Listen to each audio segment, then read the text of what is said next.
ভাবতে অবাক লাগলেও সত্যি, ইংলিশ প্রিমিয়ার লিগের সর্বোচ্চ পারিশ্রমিক পাওয়া খেলোয়াড়দের নিয়ে গড়া একাদশের পেছনে প্রতি সপ্তাহে খরচ হচ্ছে প্রায় ৫৬ কোটি টাকা।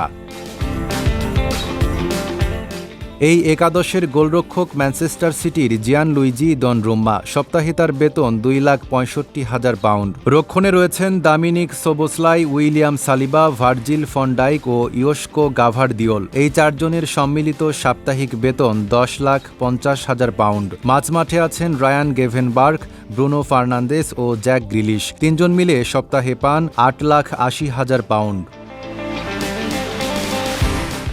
আর আক্রমণ ভাগে বুকাও সাকা, মার্কাস রাশফোর্ড ও আর্লিং হাল্যান্ড। এদের মধ্যে সবচেয়ে বেশি বেতন হাল্যান্ডের, সপ্তাহে ৫,২৫,০০০ পাউন্ড।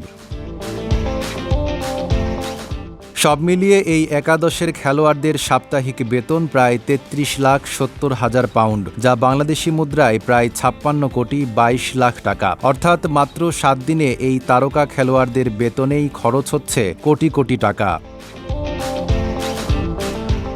তারকা, পারফরম্যান্স আর অর্থ সবকিছুর বিশাল সমন্বয়েই যেন আলাদা এক দুনিয়া ইংলিশ প্রিমিয়ার লিগ। আর তাই প্রিমিয়ার লিগ শুধু বিশ্বের অন্যতম প্রতিদ্বন্দ্বিতাপূর্ণ ফুটবল লিগই নয়, এটি বিশ্বের অন্যতম ব্যয়বহুল ফুটবল মঞ্চ।